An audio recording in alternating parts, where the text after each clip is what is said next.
You know, and the older I get in my own singing, the more athletic it becomes, because you've got to learn economy as you age.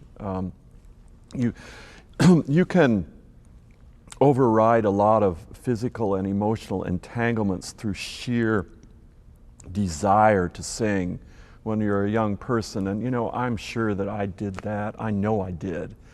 But as you get older, you don't recover from, if you've done things where you're constantly kind of fatiguing your vocal apparatus and the surrounding musculature, you don't recover as quickly.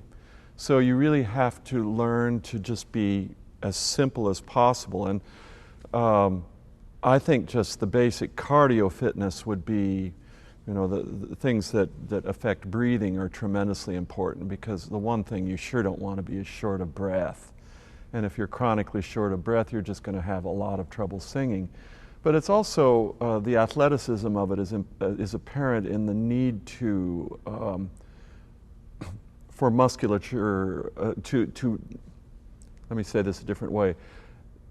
You need to experience what it is to isolate muscularly what you do, so that you're working in areas where the muscles are larger and you're resting in the muscles that are more vulnerable.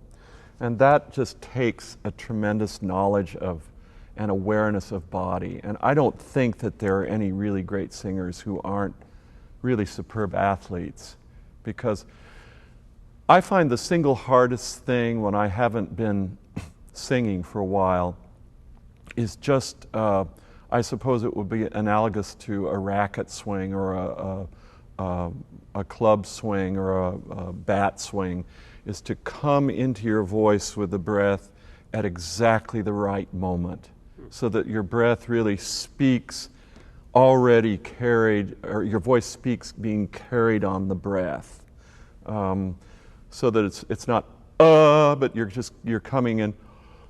You take a breath and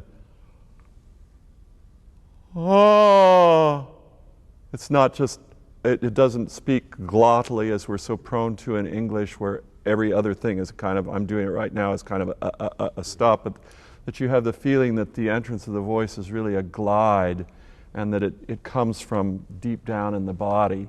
And that coordination can change depending on how you feel that day. You know, if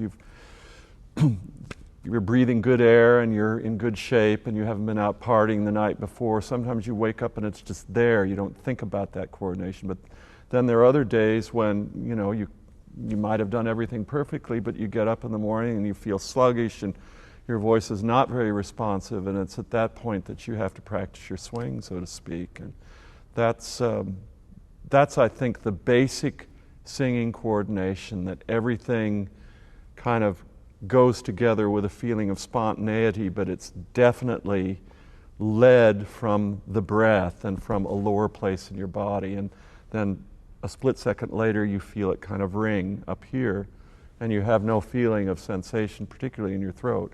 Hopefully none at all would be great.